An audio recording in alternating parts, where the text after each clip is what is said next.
My name is Carol Miller, and at 35 years old, I finally stood at my own wedding altar, staring at the empty row reserved for my family. My sister's final text echoed in my mind, the words insisting that Dad's life was more important than my party. They were punishing me for one day of happiness after I had already agreed to give my father my only compatible kidney to save his life. I glanced at the clock as it struck 3:15 p.m., smiled, and said my vows. They thought their absence was my punishment. They didn't know it was the legal trigger for the clause in the donation trust they never knew existed. The soft melody of a string quartet filled the historic hall. The notes meant to sound joyful, but they seemed to bounce off the polished wood of that empty front pew and fall flat. My fiancé David squeezed my hand, his warmth a small anchor in the cold sea of my family's rejection. His eyes met mine, filled with a quiet concern that needed no words. He knew. He had been there for every manipulative phone call, every guilt-laced message. He was the reason I was still standing here, not crumpled in a heap in the bridal suite. I could feel the sympathetic glances from our 60 guests. They were friends, colleagues, David's warm and welcoming family, who had filled their side of the aisle with smiles and rustling formal wear. But the gaping hole on my side was impossible to ignore. It was a wound in the room, a physical manifestation of a lifetime of being second best. Each empty seat was a ghost representing my mother, my father, and my sister Jenna. They were supposed to be here. My father was supposed to walk me down this very aisle. The officiant began to speak, his voice calm and steady, but my focus kept drifting back to that empty row. I thought about the phone call from my father just last night.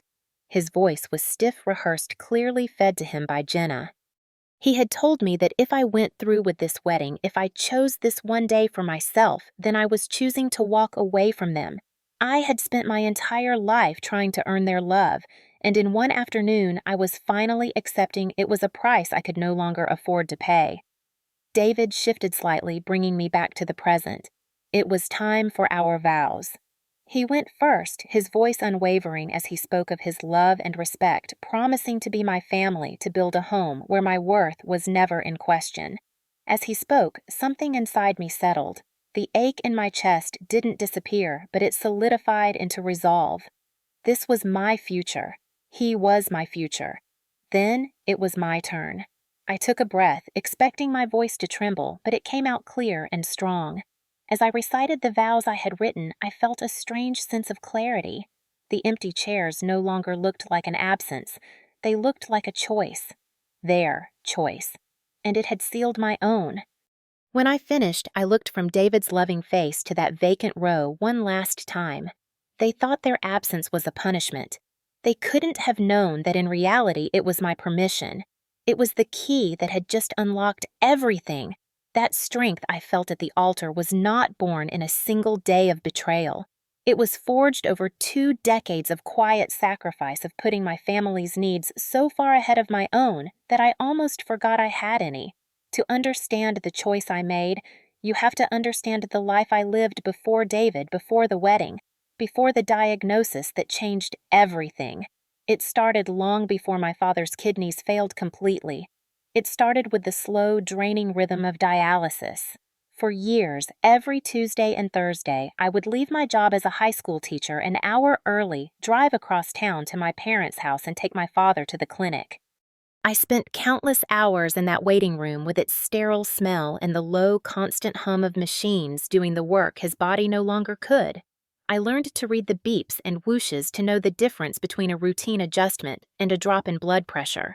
While he was in the chair, I would go grocery shopping meticulously, reading labels to build meals, low in sodium, potassium, and phosphorus. I learned to cook a new way to find flavor without salt, to make a restrictive renal diet feel like a kindness instead of a punishment. My sister Jenna, who is 5 years younger than me, was rarely part of this routine. She lived in the city an hour away, building a life that was always, in her words, super demanding. Her calls were never to check on Dad. They were to vent about her boss, her landlord, or a disastrous date. When she did visit maybe once a month, it was a performance. She would breeze and kiss Dad on the cheek and take a smiling selfie with him, posting it online with a caption about family being everything. Then, while I was cleaning up the kitchen, she would corner me, her voice dropping to a conspiratorial whisper, asking if I could spot her a few $100s for a weekend yoga retreat. She would say she was just so drained. It was in the sterile quiet of that dialysis clinic that I met Nurse Davis. She was the head nurse, a woman in her late 50s with sharp, observant eyes and an air of no-nonsense compassion. She saw me there twice a week, every week, month after month. She saw me reading to my dad when he was too tired to hold a book, saw me massaging his cramping hands, saw me quietly paying for his expensive prescription copays at the front desk. One Thursday, about a year into the routine, she walked over to me in the waiting room and placed a hot cup of coffee in my hands. I looked up surprised. She just gave me a small knowing nod. She would pat my hand and say quietly, "I see what you do, Carol. You are a good daughter." That simple acknowledgement from a near stranger became a lifeline. It was a confirmation that I was not invisible, that my sacrifices were real. For years, this was our broken rhythm, my sacrifice and Jenna's selfishness. Then one Tuesday, our family nephrologist called with the news that would raise the stakes from a chronic inconvenience to a matter of life and death. The meeting was in Dr. Evans's office, a small room with framed diplomas on the wall and a large, intimidatingly neat desk. The air was thick with a tension I had learned to recognize. It was the same quiet dread that filled the air before a storm. My parents sat beside me, my mother twisting the strap of her purse, while my father, looking smaller and more tired than ever, stared at a spot on the carpet. Dr. Evans spoke with a practiced gentleness that did nothing to soften the blow. He told us that the dialysis was becoming less effective. He said my father's numbers were trending in the wrong direction and that his body was wearing out. He explained that a transplant was no longer just the best option. It was becoming the only one. The word hung in the air between us. Transplant. A word that is both a miracle and a terror. The next steps were a blur of medical protocol. We needed to find a donor. The search would start with immediate family. I felt my mother's hand find mine, her grip cold and tight. I knew without a doubt what I had to do. Jenna, of course, was ruled out almost immediately.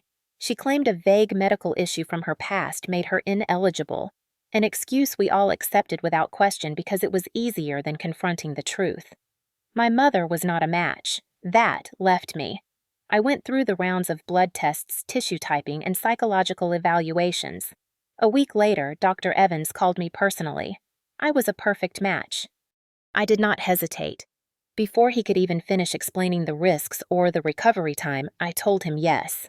A single word filled with a sense of relief and purpose. For the first time in months, there was a clear path forward, a concrete action I could take to stop the slow, inevitable decline. There was hope. When I told my family, we had a rare, beautiful moment of unity. My mother hugged me, tears streaming down her face, and for the first time in years, they felt like tears of gratitude, not just stress. My father, his voice thick with emotion, told me he did not know what he did to deserve a daughter like me. Even Jenna managed a small, tight smile and said thank you. For one evening, we felt like a real family bound together by a shared crisis and a common hope. I went to bed that night feeling a sense of peace I had not felt in years. That peace was shattered the next morning. I was in the kitchen making coffee when I heard Jenna's voice from the back porch where she was taking an early phone call. She was speaking in that breezy, dismissive tone she used with her friends. I heard her say that of course I had agreed to be the donor. She told her friend that now I had the perfect excuse to act like a saint for the rest of my life. My stomach dropped. At the time, I brushed it off as just another flash of her lifelong jealousy. I did not understand that it was not jealousy at all. It was a declaration of war. In the midst of the medical appointments and the quiet anxiety that had settled over our house, something wonderful happened. David happened. I had met him a year earlier at a teachers' conference, and our relationship had become a source of strength and normalcy in a life that felt anything but normal. He was kind, patient, and saw me not as a caregiver or a future organ donor, but as Carol, the woman who loved historical fiction and had a terrible singing voice. One evening, after a particularly grueling day at the clinic with my father, David took me to our favorite little Italian restaurant. There, over a plate of pasta, he got down on one knee and asked me to be his wife. For the first time in so long, I felt a surge of pure, uncomplicated joy. I said yes without a moment's hesitation. This was the light at the end of a very long tunnel. A new life, a new beginning, a partner to share it all with. I could not wait to tell my family, foolishly believing that my happiness would be their happiness. We decided to tell them a few days later during our Sunday dinner. David was there by my side, his hand a warm, steady presence on my back. I took a deep breath, my heart fluttering with excitement, and held up my hand to show them the simple, elegant ring. We are engaged. My mother's face lit up first, a genuine, beautiful smile spreading across her lips. My father reached over and patted my hand, his eyes crinkling in approval. But then I looked at Jenna. Her smile was a thin, tight line. It did not reach her eyes. The silence stretched for just a beat too long before she spoke, her voice laced with a sweet, venomous concern. "Wow, Carol, that is great news. But," she said, tilting her head and looking from me to my father, "a wedding. Right now, with everything Dad is going through, is not that a little selfish?" She let the word hang in the air, a drop of poison in a glass of water. I felt David tense beside me. I tried to explain, my voice a little too bright, a little too defensive. "We are planning a small ceremony, and the transplant is scheduled for after the honeymoon. This is something happy to look forward to for all of us." Jenna just shook her head slowly, a look of profound disappointment on her face, as if I had failed a crucial test. She did not say another word. She did not have to. The damage was done. I watched as the genuine joy on my mother's face flickered and was replaced by a familiar mask of worry. My father's hand retreated from mine, and he suddenly seemed very interested in the pattern on his placemat. The beautiful, hopeful moment was gone, tainted by a single, perfectly aimed question. Jenna's words were a slow-acting poison. And that night, I watched my parents drink down every last drop. Despite Jenna's attempt to sour our celebration, I clung to that initial moment of joy. For a few days, it seemed like my mother was determined to do the same.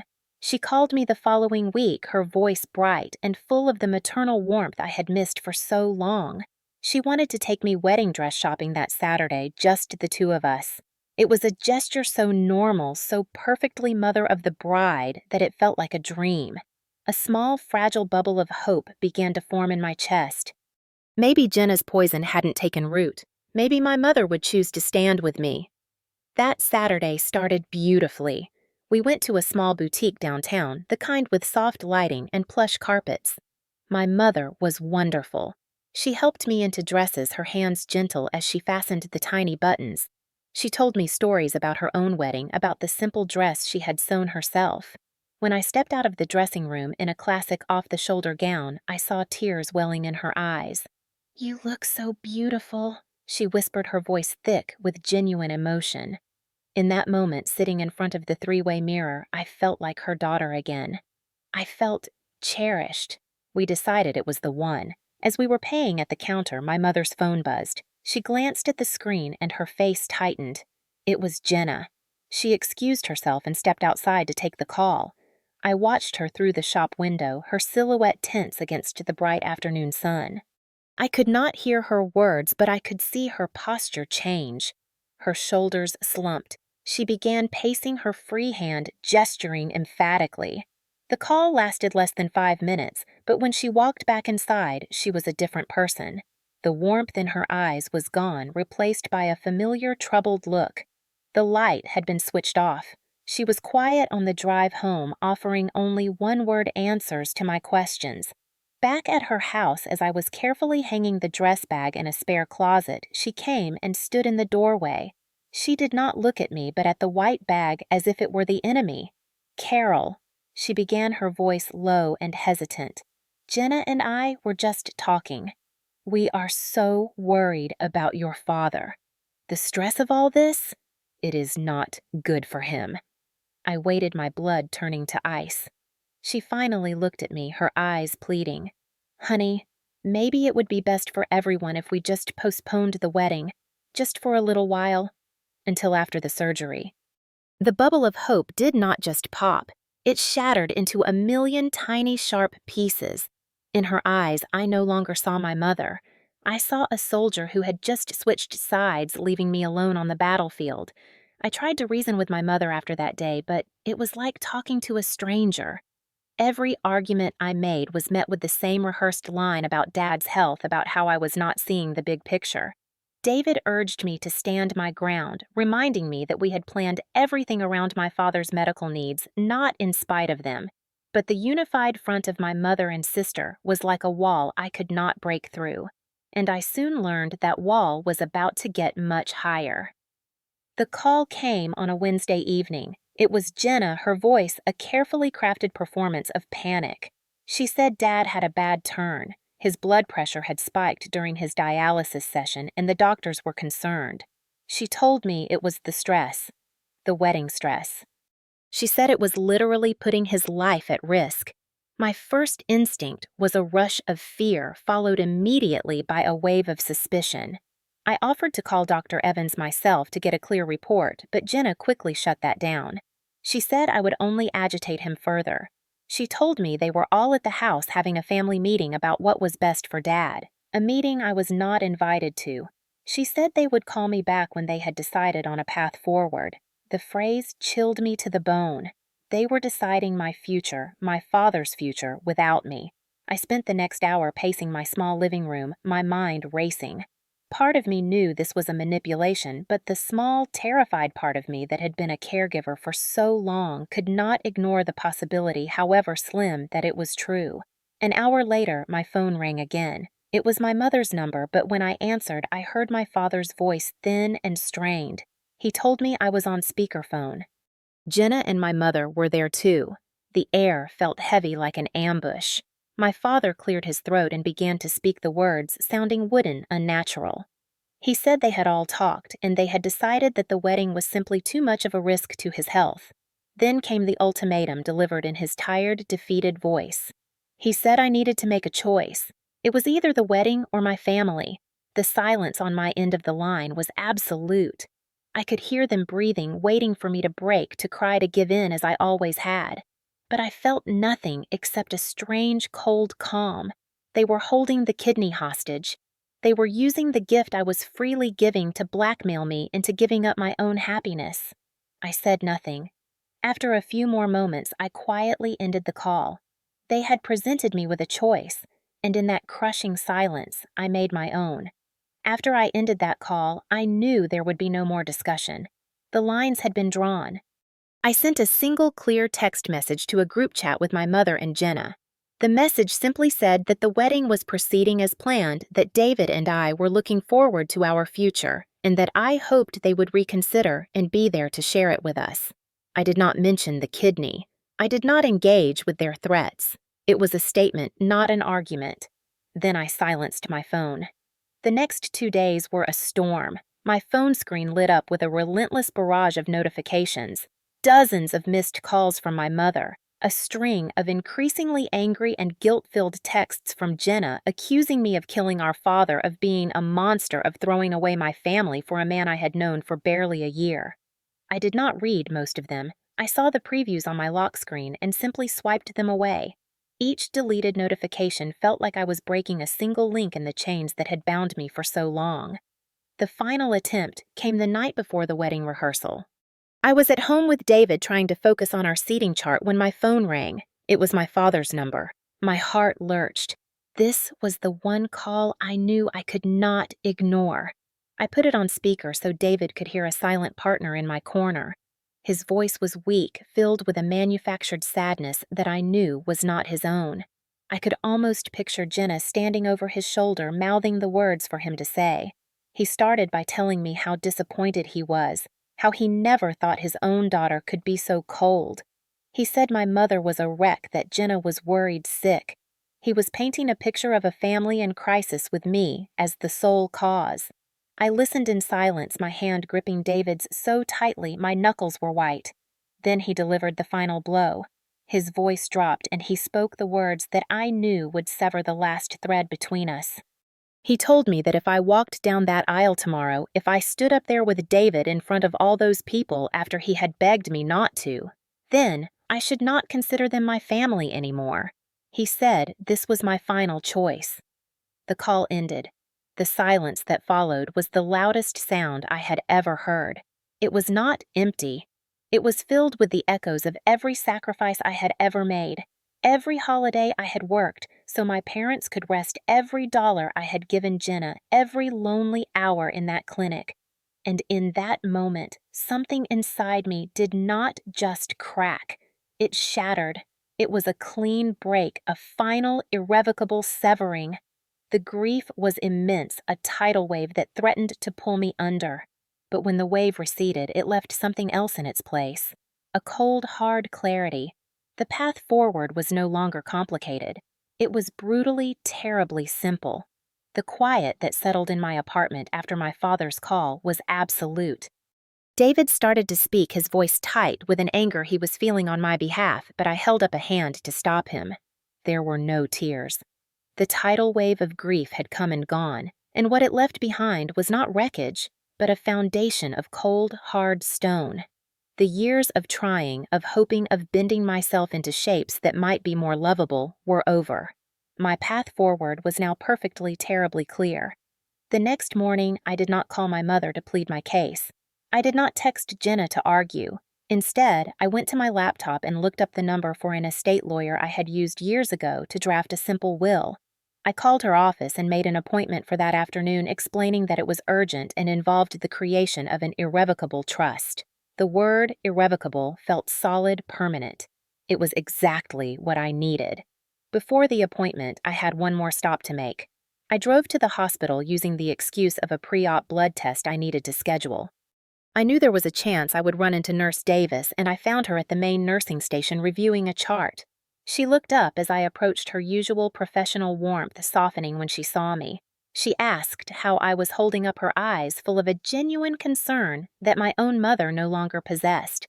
I thanked her for all her kindness over the years. Then I asked a question that had been forming in my mind all night. I asked her in a general sense what happened when a designated organ donation fell through. I asked if there were patients whose needs were especially dire. I was careful not to mention my father, not to break any rules. I just spoke from a place of curiosity. Nurse Davis looked at me for a long moment, and I could tell she understood the real question I was asking. She leaned forward slightly, her voice low. She told me about a patient on their list, a man in his 40s who taught history at the local high school. She said he was a widower with 2 young children and that his health was declining rapidly. She spoke of his courage, of how his biggest fear was not for himself, but for what would happen to his kids. She never mentioned his name, but she did not have to. She had given me a face, a story, a purpose. An hour later, I was sitting in the lawyer's office, a thick stack of papers on the mahogany desk in front of me. She had drafted it exactly as I had requested, the donation trust. It was clear, concise, and ironclad. I picked up the heavy fountain pen she offered me. The metal was cool against my skin. As I signed my name on the final page, the ink flowing in a dark, decisive line, I felt no anger, no vengeful thrill, just a profound, quiet sense of justice. My family thought they were closing a door on my happiness. They had no idea they had just locked themselves out of their own future. The morning of my wedding arrived not with a flurry of excited nerves, but with a profound and steady calm. I woke before the sun, watching from my hotel window as the sky over the city softened from inky black to a pale, hopeful gray. The world felt quiet, holding its breath, and for the first time in a long time, so did my mind. The storm inside me had passed, leaving behind a stillness I had not known was possible. I had just stepped out of the shower when my phone, which I had left on the nightstand, buzzed one last time. I walked over and picked it up, already knowing who it would be. A single text message from Jenna. It read, "Thinking of you this morning. It is not too late to do the right thing for Dad. He loves you." I stared at the words for a long moment. A week ago, a message like that would have sent me into a spiral of guilt and self-doubt. It was perfectly crafted, a little bomb of emotional manipulation disguised as concern. but now the words were just black pixels on a screen. They had no heat, no sting.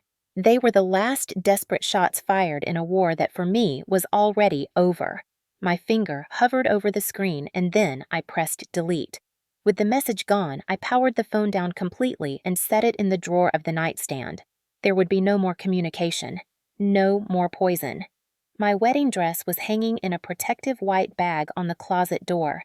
It caught the first real rays of morning sun, the fabric seeming to glow from within.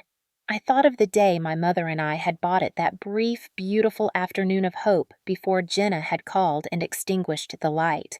The memory brought a pang of sadness, but it was a distant echo, not a fresh wound. That day was part of a different story about a different woman. I walked over to the full-length mirror and looked at my reflection. My face was scrubbed clean, my hair was damp, and there were still faint traces of exhaustion under my eyes. But the woman staring back at me was not a victim. She was not the dutiful daughter or the overlooked sister. She was a woman who had finally learned that you cannot set yourself on fire to keep others warm.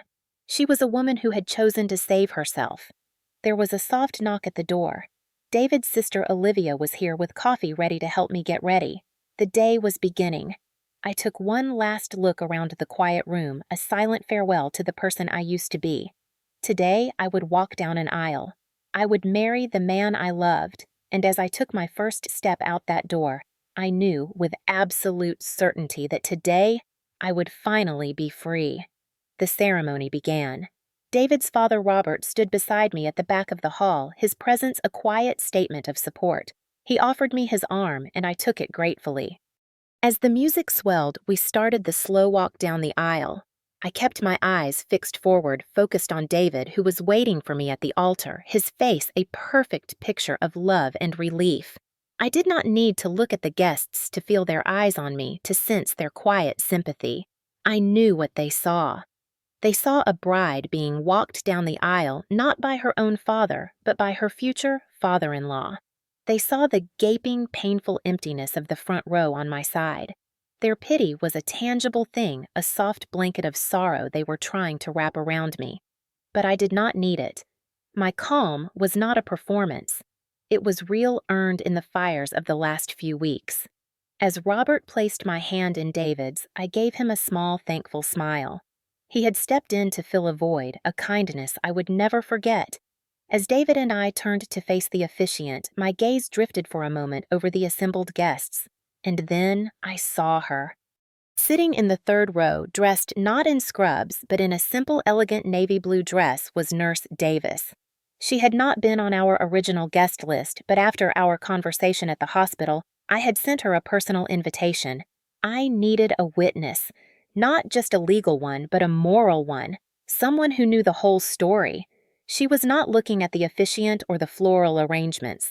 She was looking directly at me. When our eyes met, she gave me a single, almost imperceptible nod. It was not a gesture of pity. It was a gesture of solidarity, of confirmation. It was the silent acknowledgement of an alliance they knew nothing about. The officiant began to speak of love and commitment, but my mind was on a different set of vows, a different kind of contract, the one I had signed in a lawyer's office just days before.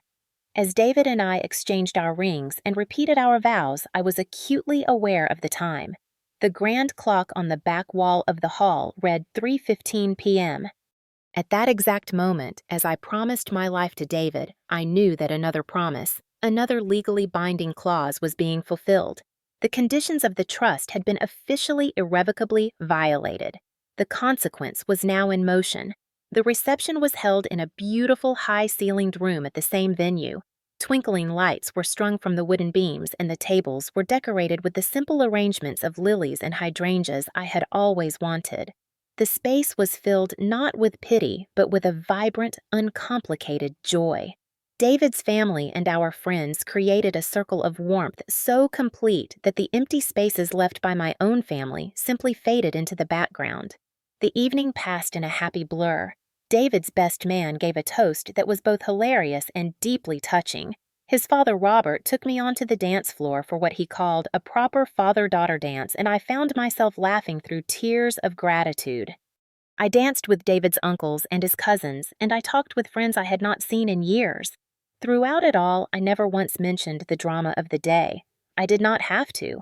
I was surrounded by my new family, my chosen family, and for the first time I felt completely and truly home. Meanwhile, miles away in the quiet, perfectly kept house where I grew up, a different scene was unfolding. My parents and my sister Jenna were sitting in the living room. The television was off. The dinner they had made sat barely touched on the coffee table. The only sound was the slow, rhythmic ticking of the grandfather clock in the hall. The silence in that room was not peaceful. It was heavy thick with unspoken self-righteousness. They had done what they felt they had to do. They had taken a stand. In their minds, they had taught their difficult, ungrateful daughter a necessary lesson about loyalty and priorities. Now all they had to do was wait. The phone sat on the end table between my mother and father's armchairs, a silent central character in their drama. They were sure it would ring. It was only a matter of time before the reality of her decision hit me before the loneliness of my wedding day crushed my defiant spirit. They were certain I would call crying apologetic, ready to see reason. They waited for the phone to ring. They had no idea that the call they were about to receive would not be from me. The grandfather clock in the hall struck 10. In the heavy silence of the living room, the sound was as loud as a church bell. My mother looked at the phone on the end table, a flicker of irritation crossing her face.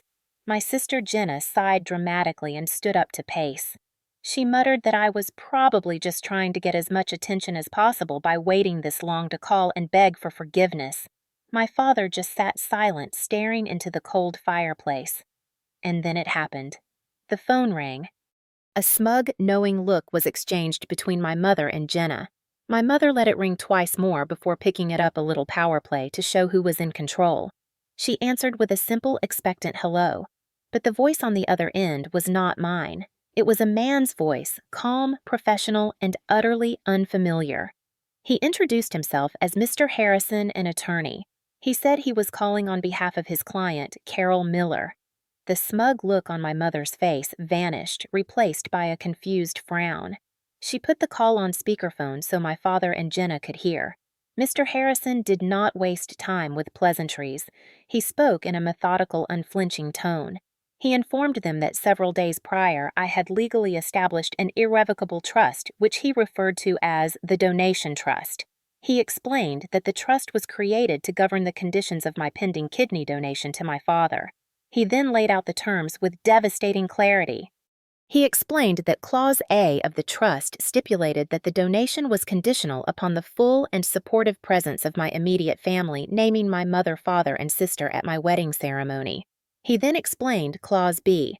This clause stated that in the event of a deliberate and unexcused absence by the family members which would constitute a material breach of Clause A, the primary designation of the donation would be immediately and automatically rendered void. There was a stunned silence on their end of the line. Mr. Harrison continued, his voice unchanging. He stated that my family's collective documented absence from the ceremony at 3:15 p.m. the previous day had officially triggered Clause B. My mother finally found her voice sputtering into the phone that this was ridiculous, that I could not do that. Mr. Harrison's reply was cold, swift, and absolute. "Ma'am, he said she already has." Jenna's voice was the one that finally broke the stunned silence. It was a shriek of pure, unfiltered rage. She yelled into the speakerphone that this was insane, that it was a trick, and she demanded to speak to me immediately. My mother, recovering slightly, tried a different approach. Her voice took on a pleading, reasonable tone as she spoke to the lawyer. She explained that this was just a family misunderstanding, a squabble that had gotten out of hand. She insisted that if they could just talk to me, they could sort this out. There was a brief pause on the other end of the line before Mr. Harrison spoke again, his voice as cold and empty as a winter sky. He informed them that there was nothing to sort out. He stated that his client had anticipated this reaction and that the trust was designed specifically to prevent any further negotiation or emotional manipulation. The decision, he stressed, was not up for discussion. My father spoke for the first time, his voice a hoarse whisper. He asked what that meant. He asked what would happen now. Mr. Harrison's next words were the ones that changed everything. He explained that Clause B did not simply cancel the donation, it activated the contingent beneficiary clause outlined in the trust. He told them that the moment the contract was breached, the donation was not nullified. It was automatically rerouted. Jenna laughed a sharp, ugly sound. Rerouted to who? The hospital puts him back on the bottom of some list. The lawyer's reply was the final fatal blow. No, Ms. Miller, he said, his voice devoid of any emotion. The trust specified a designated contingent beneficiary. The donation has been legally and irrevocably redirected to a Mr. Mark Tilden, a patient at the university hospital. His surgical team was notified yesterday afternoon. The procedure is scheduled. The name, a stranger's name, just hung in the air. Jenna screamed that this could not be happening, that it was my father's kidney. Mr. Harrison's final words were clipped and precise. No, he corrected her. It was never your father's kidney. It was your sister's gift to give under terms she clearly defined. Those terms were violated. The decision is final. And with that, the line went dead. The click of the phone disconnecting was the only sound. They had not just been defeated, they had been replaced. For a full minute after the lawyer disconnected, the only sound in my parents' living room was the hollow buzz of the dial tone from the speakerphone. It was a sound of finality, of a door being slammed shut and locked from the other side. The carefully constructed world they had ruled for my entire life, a world built on their terms, and my compliance had just been demolished by a single 10-minute phone call. Jenna was the first to move. A raw, guttural scream tore from her throat, a sound of pure, thwarted rage. She lunged for the phone, snatching it from the table and frantically trying to redial the lawyer's number as if her fury alone could reverse a legal document. When she was inevitably met with a voicemail, she threw the handset across the room where it clattered against the wall, a piece of plastic shrapnel from her implosion. She then turned on our parents, her face twisted and ugly. She accused them of being weak, of letting me get away with this. She shrieked that they should have done more, should have forced me, should have stopped me. The blame which she had so expertly placed on me for weeks was now a wild animal turning on its masters. My mother simply crumpled. She sank into her armchair, her body folding in on itself as a wave of dry, racking sobs took over. She kept whispering my name, Carol, Carol, Carol, over and over again, like a prayer that had no chance of being answered. This was not the grief of a concerned mother. It was the despair of a queen whose kingdom had just fallen, whose power had been rendered utterly useless. But it was my father's reaction that was the most devastating. He did not yell, he did not cry. He just seemed to shrink. He sank back into his worn leather chair, the color draining from his face, leaving behind a pale, waxy sheen. In that moment, he was no longer a patriarch or a tyrant. He was just a sick old man who had gambled with his own life and lost. He looked at my mother, then at Jenna, and the realization dawned in his eyes. He had bet everything on the wrong daughter. They began to call me then a desperate, chaotic flurry of attempts. First my mother, then Jenna, then my father. They called my cell, then David's. Each call went straight to my voicemail, which I had not checked. Their messages, I learned later, were a frantic mix of threats, pleas, and apologies, a chaotic symphony of their powerlessness. The silence from my end was no longer a sign of weakness. It was a fortress. Sometime late into that night, the screaming and crying finally subsided, leaving behind a thick, suffocating silence. For the first time in her life, my sister Jenna wanted something she could not have. And for the first time in their lives, my parents were forced to understand the true terrible cost of their favoritism. They thought that was the worst of it, the silence on my end of the phone. They did not know that the most painful message was still on its way, and it would not be coming from me. The week that followed the lawyer's call was, I imagine, the longest of my family's life. The initial explosion of rage and panic from Chapter 14 had burned itself out, leaving behind the cold ash of reality. There was nothing more to be done, no one to call, no one to threaten. They had played their hand and lost everything. All that remained was the waiting for my father's health to decline, waiting in a house that was no longer a home, but a monument to their own bad choices. It was my mother who found the envelope. It arrived with the regular mail tucked between a utility bill and a grocery store flyer. It was a simple, plain white envelope addressed to the Miller family in a neat, unfamiliar cursive. There was no return address.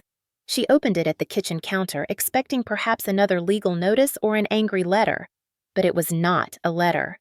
It was a piece of construction paper folded in half. On the front was a child's drawing of a sun with a smiling face rendered in bright, waxy crayon. She opened it. Inside, on the left, was another drawing, this one of a stick figure with a huge smile holding hands with two smaller stick figures. On the right, written in the shaky block letters of a first grader, were a few simple words. It said, "Thank you for saving our dad's life. We get to keep him." My mother's hands began to shake. The card fluttered from her fingers and landed face up on the cool tile of the kitchen floor. My father, who had been sitting silently at the table, looked over to see what had happened. He saw the drawing, read the simple, devastating words. He did not say anything. He just closed his eyes, a single tear escaping and tracing a path through the deep lines on his face. Jenna came in, then drawn by the silence. She saw the card on the floor, her expression shifting from irritation to confusion. She picked it up. She read it once, then twice, as if the words were in a foreign language she could not comprehend. This was not an accusation. It was not a gloating message from me, or a cold notice from a lawyer. It was a pure, unvarnished expression of gratitude from two small children who had been given back their world. It was a testament to the goodness that had come from my family's cruelty. That card was not a weapon meant to hurt them. It was worse. It was a mirror, and in it, for the first time, they were forced to see a reflection of the kindness they had chosen to throw away. David and I were 1,000 miles away on an island where the sea was a shade of blue, so deep it seemed to hold all the world's secrets. Our honeymoon was a quiet affair, a much-needed breath of fresh air after the suffocating drama of the wedding. We spent our days walking along black sand beaches and exploring ancient ruins deliberately disconnected from the world we had left behind. I had not turned my phone on since my wedding day. There was nothing and no one I needed to hear from.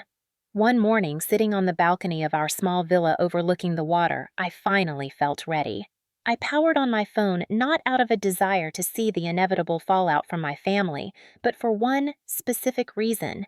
After deleting the dozens of missed calls and angry messages without reading them, I found what I was looking for. It was a single unread text message from 2 days prior. It was from Nurse Davis. The words on the screen were simple, but they landed with the force of a tidal wave. Mark's surgery was a complete success. He is in recovery and doing well. The doctors are very optimistic. I read the message 3 times, letting the meaning sink in. A man I had never met was going to watch his children grow up. A family was going to stay whole. My sacrifice had not been rejected or used as a weapon. It had been received with gratitude and had given someone the most precious gift of all, more time. A feeling of deep, quiet rightness settled over me, a feeling so profound it brought tears to my eyes. But these were not tears of grief. They were tears of peace. I showed the message to David, and he wrapped his arms around me. He said he was so proud of me. In that moment, an idea began to form a way to channel this complex, powerful emotion into something tangible and lasting.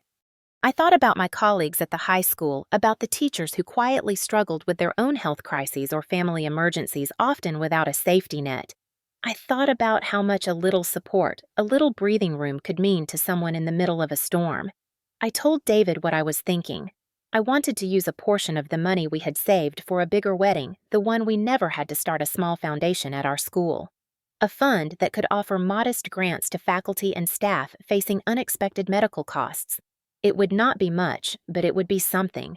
It would be a way to create a legacy of support born from a moment of profound betrayal. The pain my family had inflicted had given me a new purpose. It was time to turn a sacrifice they had rejected into a gift that would be freely and gratefully given. We returned from our honeymoon 2 weeks later, not to the familiar landscape of family drama, but to a life that felt quieter, simpler, and entirely our own. The fund I had envisioned, which we named the Miller Grant for Educator Wellness, was surprisingly easy to set up with the help of our school's administration.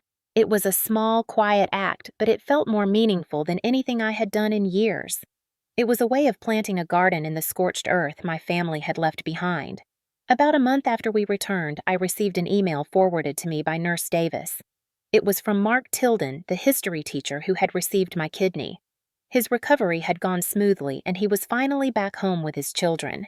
He wrote that he did not have the words to express his gratitude, but he hoped that one day when I was ready, he and his kids could thank me in person. David and I talked about it, and I realized I was ready. I did not want our connection to be some heavy anonymous secret. It was a real, life-altering event, and I wanted to honor it.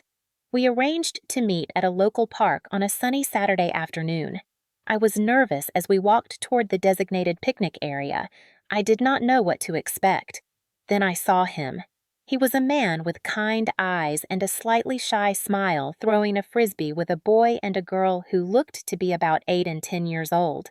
When he saw us, he stopped, and his smile became wide and genuine. There was no awkwardness. He did not say much about the surgery or my family. He just looked me in the eye and said, "Thank you," with a sincerity that needed no embellishment. His children, a boy named Leo and a girl named Mia, came over and gave me a hug that was surprisingly fierce for their small size. They gave me another handmade card, this one covered in glitter and stickers. We spent the afternoon at the park just talking. I learned that his late wife had also been a teacher. We talked about books and school and the silly things kids say. It was easy. It was normal. We also invited Nurse Davis, who had become a quiet friend in the background of my life. She came with a basket of cookies and a warm smile fitting into our little group as if she had always been a part of it. As the sun began to set, casting long shadows across the grass, I looked around at the small circle we had formed. David, my loving and steadfast husband. Mark, a man whose life was now inexplicably intertwined with my own. His 2 bright, happy children. And Nurse Davis, the compassionate stranger who had become a trusted ally. This was not the family I had been born into. There were no shared holidays or childhood memories. But as I sat there listening to the sound of the children's laughter, I felt a sense of belonging that was deeper and truer than anything I had ever known. It was not a family bound by blood or obligation. It was a family forged in kindness, a family chosen. A year has passed since my wedding day. Life has settled into a peaceful, happy rhythm that I once thought was impossible. David and I are stronger than ever, our marriage built not on the ashes of my old life, but on the solid ground of the new one we built together. The Miller Grant at school has already helped 2 of my colleagues, providing a small bit of relief during their own difficult times. It is a quiet legacy, but it is a real one. I do not have a relationship with my parents or my sister anymore. After a few more months of unanswered calls, they finally fell silent. I know from a distant cousin that my father was eventually placed on the national transplant list, but he is just one of thousands now waiting. There is no anger left in me for them, no hatred. There is just a quiet sadness for the family we could have been, and a profound acceptance of the family we were not. The door to that part of my life is not locked in anger. It is simply closed. Last week on our first wedding anniversary, David and I did not go out for a fancy dinner. Instead, we hosted a small barbecue in our backyard. Mark was there with his kids, Leo and Mia, who now feel like a niece and nephew to me. Nurse Davis came and brought her famous potato salad. Robert and Linda David's wonderful parents were there laughing as they played catch with the kids. It was a beautiful, chaotic, and perfectly normal afternoon. In the middle of it all, the mail carrier came to the door with a small package. I opened it to find a framed photo. It was a picture of Mark, Leo, and Mia on a recent camping trip, all 3 of them beaming at the camera, healthy and full of life. Tucked into the frame was a small familiar piece of construction paper. It was not a thank you card. It was a happy anniversary card covered in crayon drawings of hearts and flowers. I looked at the card, then I looked around my backyard at the laughing, vibrant faces of my chosen family. A year ago, on my wedding day, I stood before an empty row of chairs, a symbol of a love I was denied. Today, I held in my hand a symbol of a love that was freely given. a love that had grown from a single difficult choice. The empty seats had not defined me. They had liberated me. My heart had been broken that day, but from that breaking came a strength and a clarity I would not trade for anything. And for that, against all odds, I am grateful. Have you ever had to make a difficult choice to protect your own peace, even when it came to family? I would love to read about your experiences and where you are watching from in the comments below. It helps to know we are not alone in these struggles. If this story resonated with you, please take a moment to like this video and subscribe to the channel for more stories about finding strength in difficult places. Thank you for listening to my journey, and please remember your worth is never defined by someone else's inability to see it. You matter.